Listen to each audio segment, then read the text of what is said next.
As most of you viewers have observed, we've been studying the wide range of international organizations and forces. But today, I thought we'd look at the famous organization that's on the other side of the globe from our normal viewers in Southeast Asia or Europe, and we'd look at the United States Navy SEALs and learn not only about their history, but also some interesting facts about them. Particularly when it comes to the United States Navy SEALs. SEALs are considered special forces units that specialize in diving and underwater missions. Taking that into consideration, we have to go back to World War II, where they essentially sprang from the frogman units. Furthermore, the Office of Strategic Services, also known as the OSS, also had a maritime division. Additionally, each of the three units I just described had a specialty of their own. There were the Naval Demolitions, who handled, well, demolitions. There were the Scouts and Raiders, who were also excellent pathfinders. And of course, there was the OSS, who were excellent at intelligence. Nonetheless, the Underwater Demolition Squad, or UDT, is one unit that truly sticks out and brings to mind the Navy SEALs. The Navy decided to form this group made up of 9 teams of men after the United States suffered a significant defeat in the Battle of Tarawa in November 1943. Their goal was to go ahead and blow out as many obstacles as they could, much like the Naval Combat Demolitions Team. Yes, that's right, they were also responsible for accounting for the region.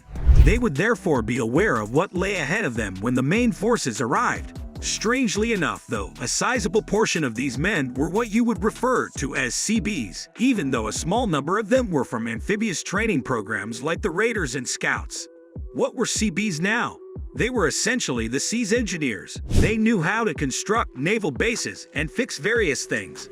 In actuality, during the whole Second World War, they observed that the Navy had about 385,000 CBs. But an intriguing feature of the UDT team was that these men were constantly seen as nude. Alright, they were essentially wearing swim trunks the entire time, so they weren't nude. This is because their actions during the Second World War violated the Fort Pierce Protocol. That's why they disregarded orders to stay in their boat and hopped out to explore the region while still in their bathing costumes. They also conducted their business in broad daylight, which was extremely unusual and seen as quite risky. This is because, according to their claims, it would be far easier to see submerged objects during the day than at night. The UDT had 34 teams at the end of the war, with 2 men working together on the coast most of the time. I find it astonishing that these guys were military even though they were still only wearing bathing suits. That was pretty much it, a few flippers and, of course, some goggles. Naturally, though, that only accounts for a portion of the Navy SEALs' history. The actual organization of the SEALs did not occur until the 1960s. This was due to John F. Kennedy's announcement in his now famous speech on May 25, 1961, that he would be allocating $100 million for Special Forces training, the number of an appendix. Others believe that the entire concept of the Navy SEALs originated with John F. Kennedy. However, there is also the counter-argument that the concept of the Navy SEALs dates back to the Korean War. Nonetheless, one could argue that the Navy SEALs emerged as a result of John F. Kennedy's decision to support more Special Forces training. Given the first 2 Navy SEAL teams were established in 1962, just after Kennedy's address. This is where the entire Special Forces team comes into play, as they were established as a naval counterweight to the Army's Special Forces units. While it may not be official, founding member Roy Boehm of the SEAL team claimed that the team's first missions took place in the communist nation of Cuba, but that the CIA began using the Navy SEALs in Vietnam operations in 1963. Moon rail on, because a lot has changed since Vietnam. Let's take a closer look at some of the more contemporary facets of the Navy SEALs. First, let's talk about the current side of things. Despite their name, the Navy SEALs have participated in a wide range of activities worldwide. They don't necessarily operate in the sea. They conduct a lot of ground operations as well. In addition to Vietnam, they have participated in operations in Lebanon, Desert Storm, the Yugoslav War, the Somalia Civil War, and of course, Operation Enduring Freedom in Afghanistan.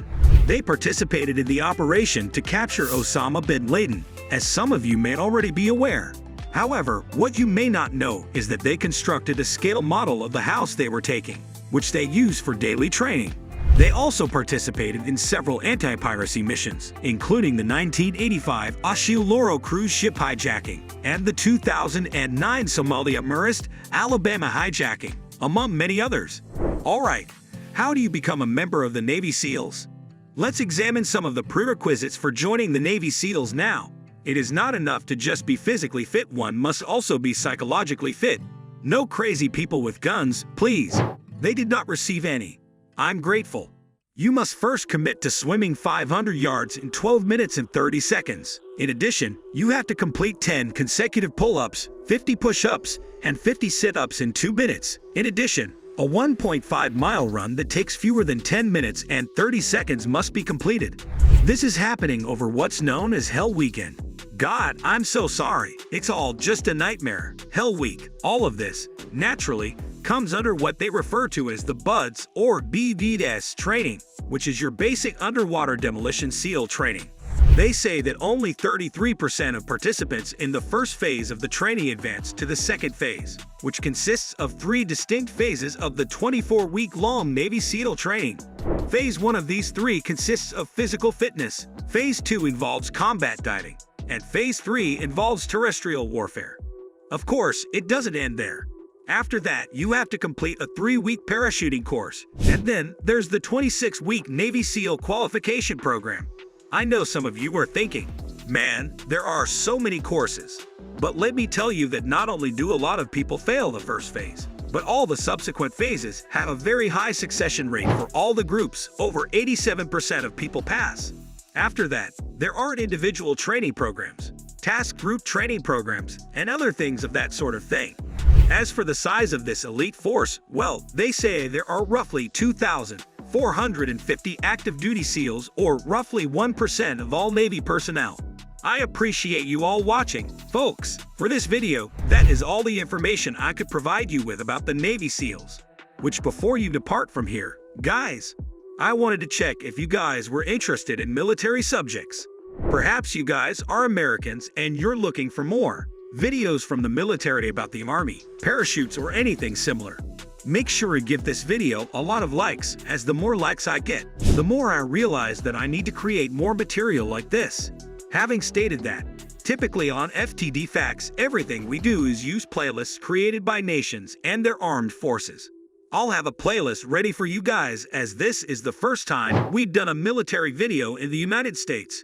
If it's in the cards, in the description box below, or at the end of the film, it might not be accessible. If not, it might merely be a connection to some of the other amazing Special Forces units and other international units. Please check those out. And as always, thanks for watching, guys. Dave Wopo is who I am. Please click the subscribe button, and I'll see you in the upcoming video. Goodbye, goodbye. As I mentioned earlier, gentlemen, here are some of our fantastic playlists. In addition, feel free to check them out if you enjoy studying military groups from throughout the world. We appreciate your visit, and we hope to see you in the future. Goodbye.